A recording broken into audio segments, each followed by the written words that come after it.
warahmatullahi wabarakatuh. Waalaikumsalam warahmatullahi wabarakatuh. Selamat siang, anak. Siang.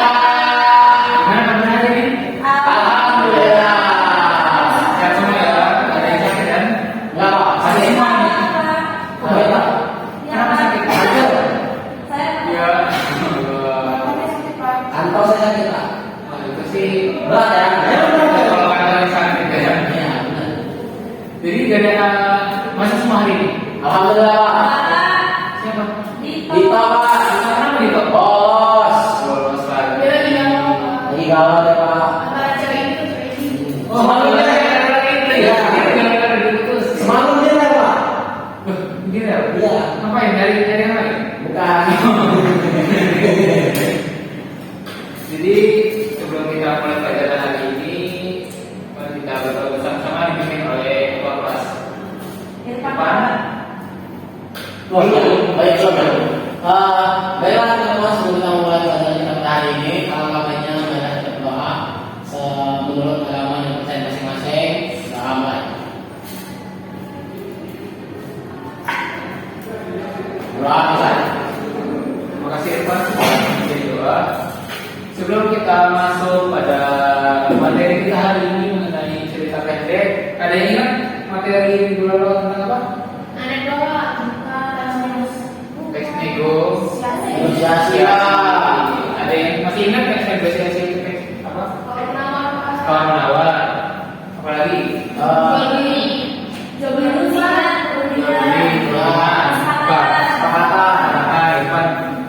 Irfan kesepakatan. Apalagi berarti?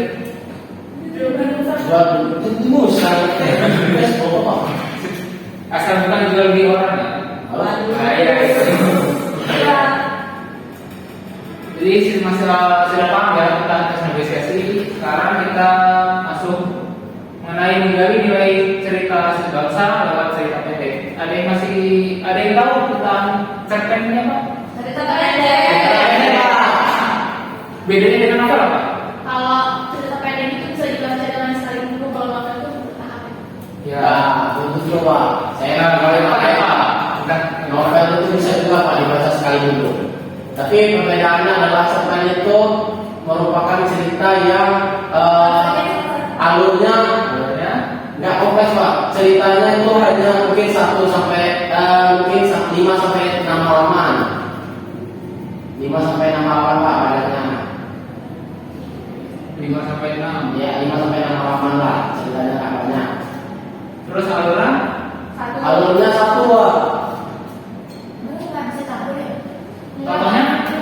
Tokohnya itu nggak banyak Pak. Paling banyak itu saya pernah baca 4 paling banyak. Oh iya iya. Tapi lebih fokus ke tokoh Pak. Ya. Tokoh. Katanya apa katanya? Jumlah katanya biasanya berapa? 1.000 sampai 3.000. 1.000 sampai 3.000 Pak. 1.000 sampai 3.000. Itu kan ya? Ini halaman ya, bukan. Oh, 3.000 Pak. Oh, iya, mau. Banyak tuh. Ya, iya. Kalau ada yang minat biar gua.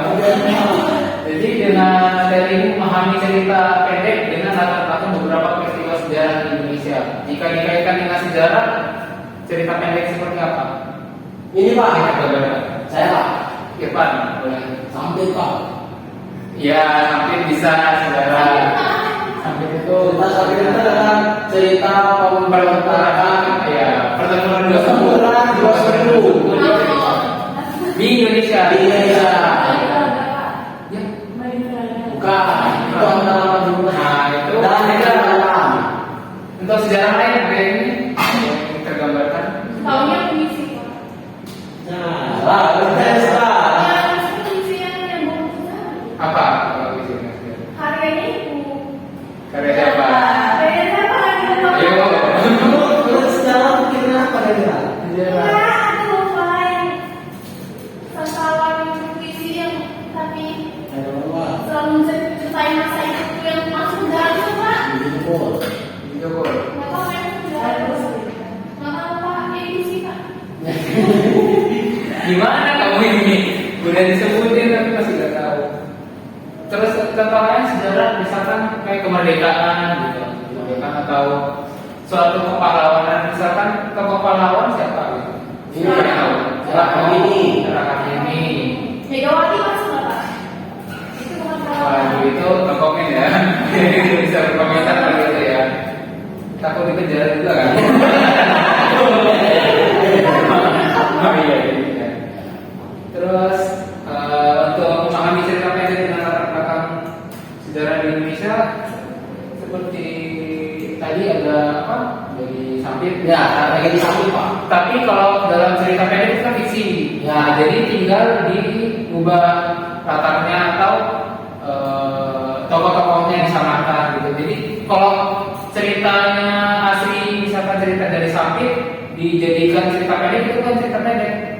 Ya itu cerita sejarah.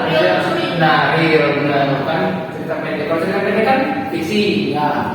tidak nyata. Jadi tinggal diubah alurnya, terus penokohannya. Apa itu yang disebut berdasarkan? Ya Pak. Berarti bisa.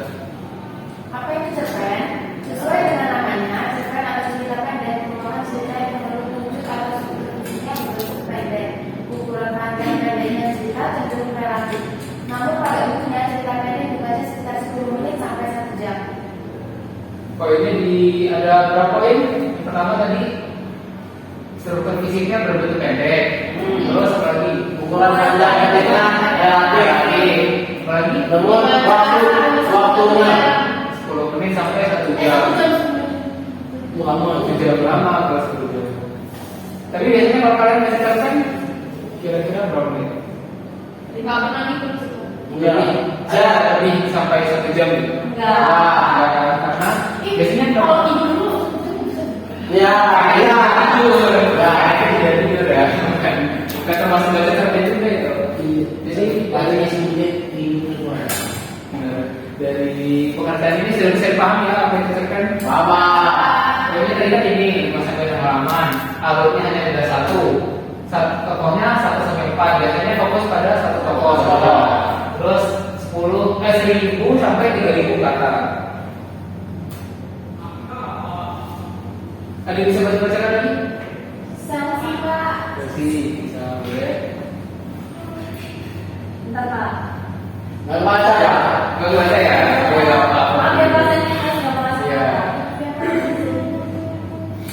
Karya sastra bentuk prosa bisa ditampilkan dalam bentuk novel, cerita bersambung, tersambung, dan roman. Menurut Kamus Besar Bahasa Indonesia (KBBI), cerita pendek atau cerpen adalah kisah pendek kurang dari 10.000 kata yang memberikan kesan tunggal dan dominan dan memusatkan diri pada satu tokoh dalam suatu situasi atau pada story. Nah, seperti yang dijelaskan oleh Chelsea tadi sudah masuk ke poinnya, alurnya ada satu dan berfokus pada satu tokoh. Jadi setiap kurang lebih 10.000 kata. Ya bisa 1.000, bisa 300. 10.000 ya. 10.000 kurang kan? Kurang lebih Iya, 10.000 Pak. kata. Jadi untuk konfliknya hanya ada berapa? Satu. Jadi bedanya kelihatan ya sama novel lah. Ya. Kalau novel kan konfliknya pasti berkelanjutan, ada berlipat ganda. Kalau cerpen hanya ada satu konflik dan berfokus pada satu tokoh. Di sini ada yang ditanyakan? Saya Pak. Ya, Irfan boleh. Kalau di PowerPoint dijelaskan bahwa permasalahan itu bisa dimulai dalam satu situasi atau bisa dikatakan pada suatu ketika. Nah, pertanyaan saya, bisa nggak sih bisa atau tidak cerita pendek itu dimulai tidak dengan pada suatu ketika, misal Andi bertemu dengan mayat bapaknya. Nah, itu bisa nggak sih Pak? Ini kan pengertian dari Kamus Besar Bahasa Indonesia, berarti relatif lebih banyak seperti ini kan. Nah, kalau yang dijelaskan oleh Irfan tadi itu ada, itu termasuk cerpen juga, dan itu biasanya diawali dengan konflik, tidak dengan penggambaran awal. Bisa aja penggambaran awalnya itu bukan tentang tokoh, tapi konfliknya langsung. Jadi dalam konflik itu sudah menjelaskan tokoh A itu seperti apa, tokoh B seperti apa. Nah, jadi gak harus dari situasi yang tenang pada suatu ketika, misalkan si A sedang melakukan apa, itu kan kalau bisa dibilang sekarang monoton lah gitu. Jadi bisa buat kreasi sendiri dari cerpen yang bisa kita buat, misalkan dari bisa aja akhir endingnya itu ditaruh di awal untuk dikasih gambaran. Kalau untuk cerpen bisa maju, tapi karena hanya ada satu fokus biasanya maju. Tapi kalau untuk ada konflik di awal itu biasanya ada alur mundur juga. Ada yang ingin tanyakan lagi? Irfan sudah paham? Paham. Ada yang ingin tanyakan lagi? Cukup.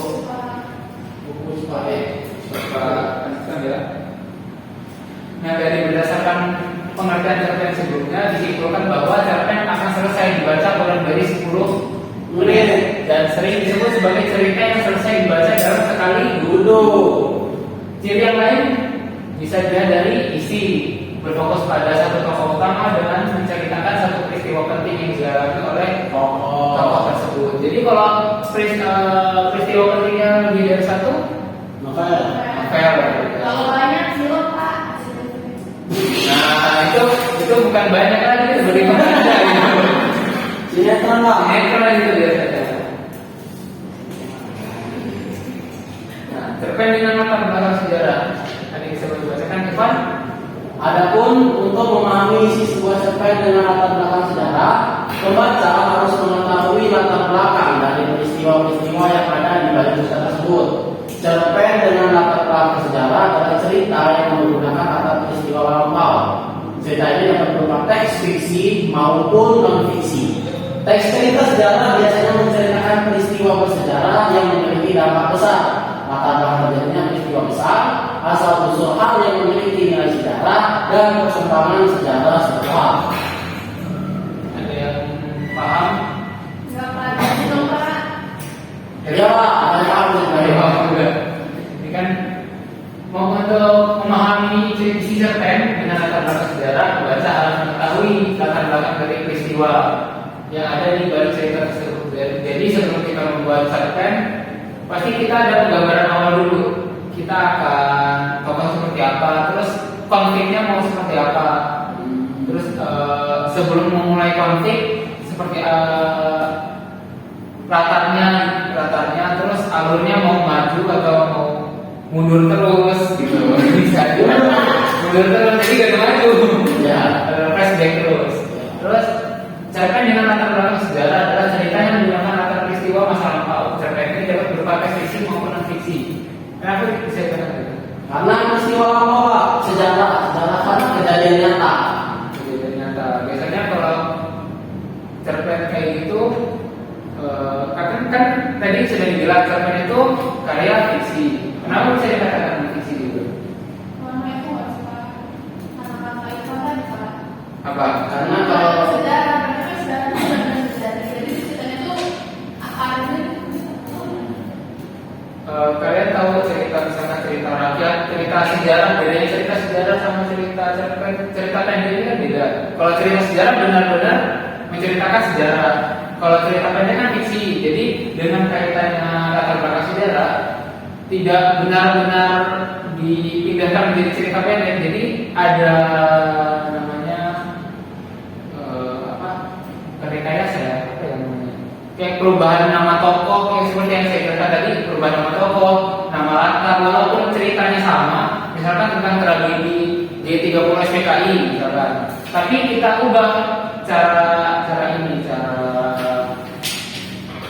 penggambarannya, cara membangun struktur cerpennya. Kalau misalkan dalam cerita aslinya G30 SPKI itu dikubur 7 jenderal. Nah, itu jadi poin penting dalam cerita pendek yang akan kita buat. Nah, penggambaran dari awal sampai konflik tersebut bisa kita ubah.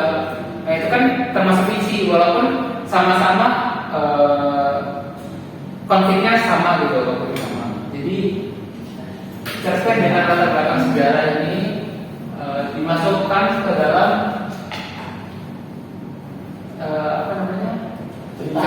cerita fiksi. Kalau fiksi itu benar-benar kita pakai cerita masa lalu. Ada yang paham? paham. Jadi paham nggak? Nanti apa nih? Ayo lu. Apa coba? Yang saya jelaskan tadi. Nah kan? Apa? Coba ada yang bisa bantu jelaskan ulang. Chelsea bisa. Chelsea bisa Pak. Dia ini yang paling mahal daripada kami.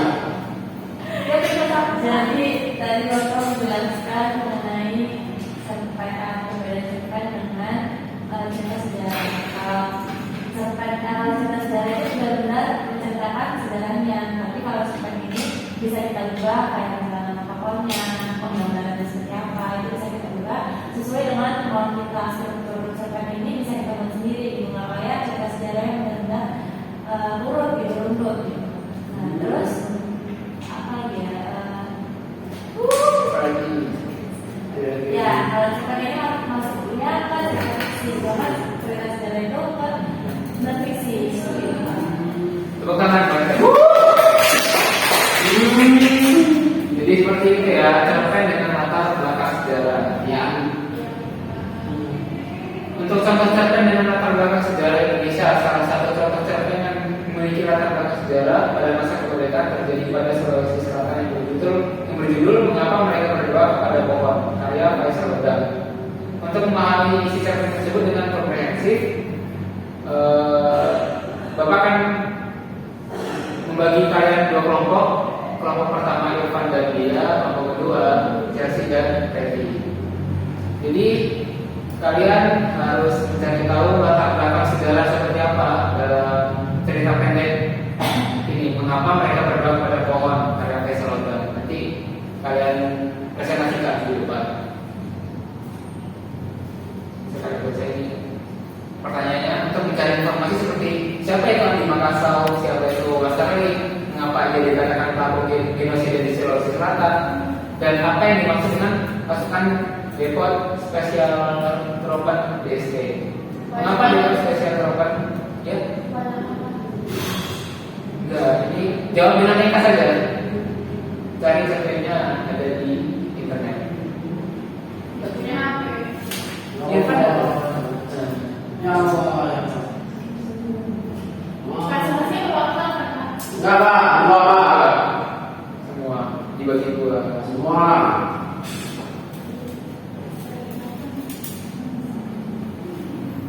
Kalau ada yang kebingungan bisa tanya pada saya. Bingung semua Pak. Bingung semua ya Pak? Karena kita masih dunia Pak. Ya, nanti kalau sudah. Ini kelompok bingung ya? Iya. Kelompok bingung ya. Kemudian juga lagi nggak Ya, kayak Kami belum sudah Pak. Masih dua ya. Satu bisa jaga ya. kalau sudah sih. Masalah amin. Maka itu jawabannya apa? Palsu Bapak. Cari ada di internet. Palsu saya Pak. Ya, nggak harus semuanya terjawab ya. Bisa beberapa ada yang dipilih. Berarti kita itu dari siapa itu? Ya nggak cuma satu sih, viral. Ya saya sih dia depan. Nampak berlaku. Ini pada kita apa? Itu dia. Ya, Kamu ini tidak mencerminkan siswa yang baru. Susah apa? Yang dulu Bapak lihat kan cewek ada tingkat satu.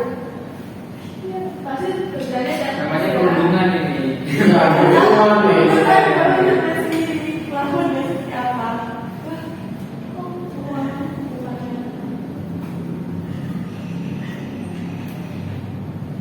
Ketemu tidak? Siapa kok? Nah. Jawab minimal 2 pertanyaan. Tadi masing-masing kelompok tidak boleh jawab pertanyaan yang sama. Oh, dia ini benar ya. Nanti bapak hukum kalau ngomong belakang. Enggak dong. Ini 2 pertanyaan saja. Tapi tidak boleh sama ya masing-masing kelompok. Berarti ini sulit ya Pak yang kedua? Iya. Ya Pak. Iya. Sulit. Nanti. Nanti aja. Bukan ini Pak. Kau malah ketularan.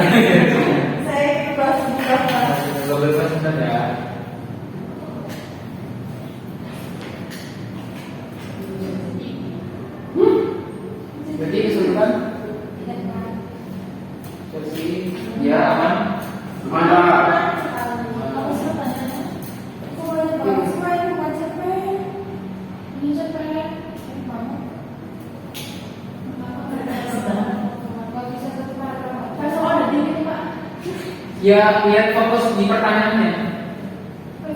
Misalkan pertanyaan siapa itu Oscar Ring, cari di cerita tersebut. Uangnya kayaknya apa? Apa itu? Bahasa Inggris. Nggak tahu. Loh kan kita ini jadi tentang Sulawesi. Nah, bahasa. Baca dulu makanya cerpennya. Baca dulu cerpennya. Udah baca ya, Pak? Udah.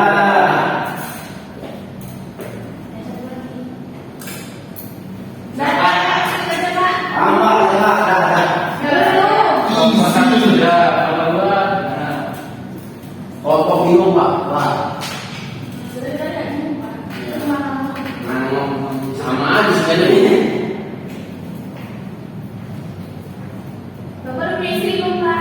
belum. Weh, Belum. Kenapa? Bertanya. jawab. Kalian tuh belajar dulu rajin. Iya Pak. Ya, minimal sampai dulu lah.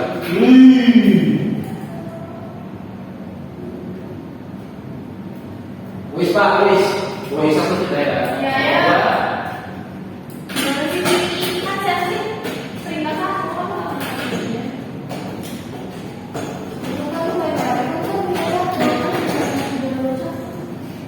Di internet banyak loh. Internet banyak biasanya analisisnya.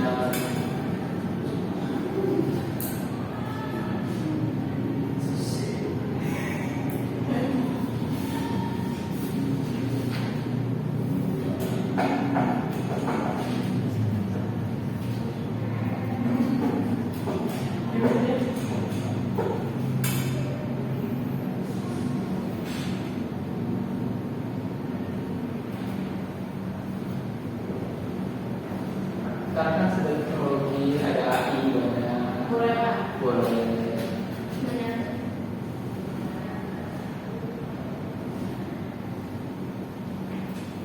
Udah ya. Boleh ini nggak semuanya dijawab? Pilih salah satu pertanyaan aja. Iya. Salah dua. Dua pertanyaan. Cari.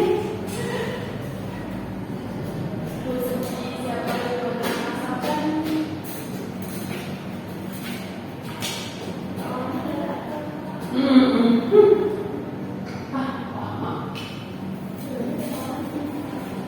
Boleh nggak sih Pak? Boleh. Sabar. Ya, apa? Untuk memahami sisanya Pak. Kalau saya jelasin yang lain boleh nggak sih? Tapi kan jelasin sisanya tadi. Tapi masih masuk dalam pertanyaan. Iya. Enggak apa ya? Iya, nama sebenarnya tadi menjelaskan sisanya kan. Di luar dari pertanyaan yang dijawab, Pak. Tapi dua ya. Dua poin penting. Iya. Sip. Sudah? Ya, undi berarti berkertas. Ya, yang kalah nanti terlebih dahulu nomor dua. Yeay. Gimana tadi? Nanti ya, bila di kolom ini Oh, yang mana? Oh, yang mana? Yang menang Pak, yang menang itu punya kekuasaan. Kamu kebetulan saksi ya? Iya, kamu kalah kan? Mau Berdua. berdua. Kan dua pertanyaan, salah satu jawabnya. Oh, dua ya Pak, pertanyaan Pak. Iya, dua ya. Ayo ge. Udah sebab semuanya. Pilih, bisa pilih. Yeay, sudah Pak. Sudah Pak. Ya, pertanyaan pertama itu siapa Andi Makassar? Andi Makassar adalah seorang pahlawan revolusioner pada zaman Belanda. Revolusioner pada zaman Belanda. Ya. Pertanyaan kedua, siapa itu? Oh, Westerling Pak. Pascal itu siapa? Komandan pasukan Belanda yang terkenal karena memimpin pembantaian Westerling di Sulawesi Selatan. Sekalian Pak, Saya ya, ada pertanyaan. Bukan anda dulu. Nah gitu, dari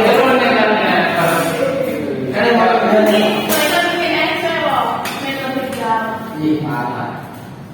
Ayo mencium Ya, bola. biasanya tuh udah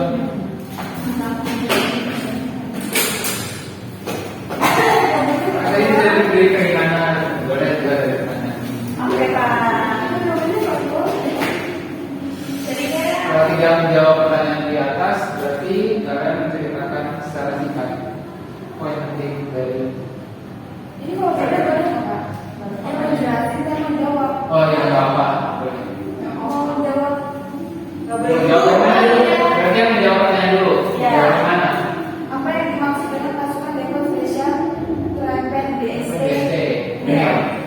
Apa itu pasukan?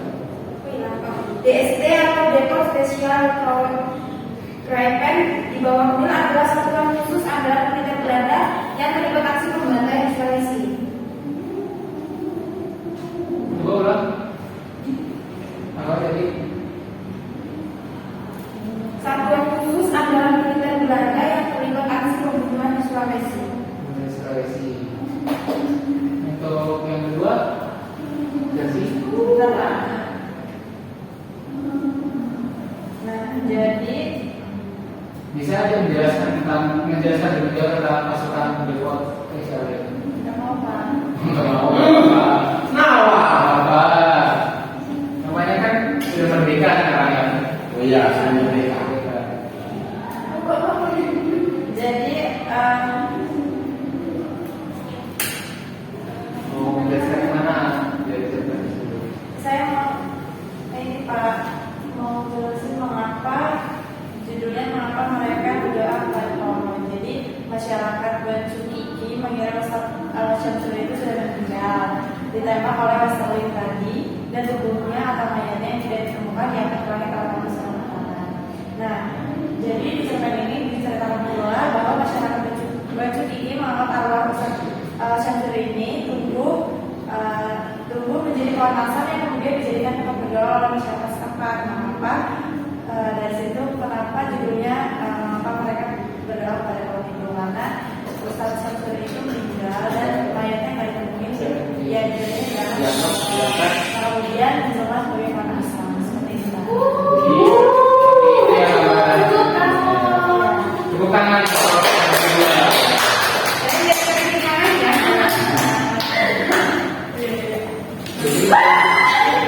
Pak, ada maksud saya Pak. Jauh banget ya. Pak, maksud saya Pak. Coba itu dia. Bikin makalah. Kalian masih sekolah semua. SD. Jadi kalian sudah paham ya tentang cerpen mengapa mereka berdoa kepada pohon karya Faisal Bedang. Jadi apa? Yang dimaksud itu siapa? Pahlawan revolusioner di Sulawesi Selatan. Lestari tadi? Komandan Pak. Berarti yang jahat Lestari karena saya saya. itu saya. Karena membunuh siapa tadi? Udah itu. Membunuh siapa tadi kata Chelsea? Bang itu Pak. Ustaz. Ya, siapa Ustaz Syam. Ustaz Syam. Suri. Karena apa? Karena seperti Karena apa dibunuh tadi? Ayo. Ditembak kan? Terus mayatnya tidak ditemukan. Dan memang menjadi pohon asam. Jadi itu mengapa judulnya mengapa mereka berdoa kepada pohon.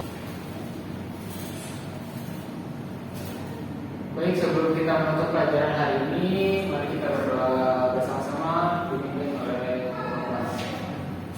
Baik, teman-teman, sebelum kita pulang dan mengakhiri pembelajaran ini, mari kita berdoa menurut agama dan kepercayaan masing-masing. Berdoa.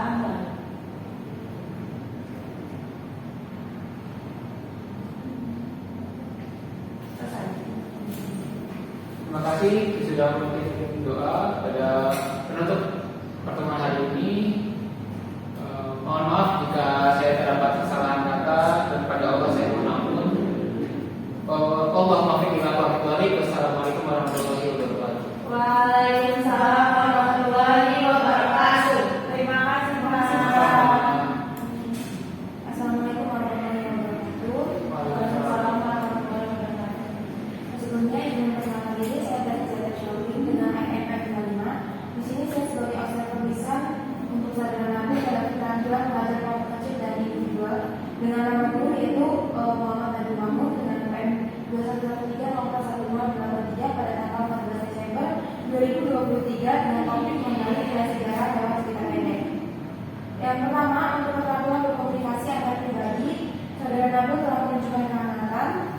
memberikan kepekaan, mendengarkan, merespon, membangun hubungan saling mengerti, mendukung, membantu, mengerti perasaan. Namun saudara kami belum menangani emosi siswa atau mengendalikan situasi. Kemudian untuk keterampilan merencanakan dan melaksanakan kegiatan belajar mengajar, saudara kami telah menetapkan tujuan, merencanakan kegiatan, memberi nasihat, namun saudara kami belum membantu menilai. Lalu tadi saudara kami juga telah membuat rencana yang memadai, yaitu untuk kegiatan setiap siswa, menyediakan sumber, dan juga membantu siswa. Namun saudara kami belum menyediakan alat. Lalu untuk cara pendekatan guru, saudara kami tadi telah menggunakan pendekatan yang menyenangkan, mengangkat siswa untuk berpikir, mendorong siswa untuk mengembangkan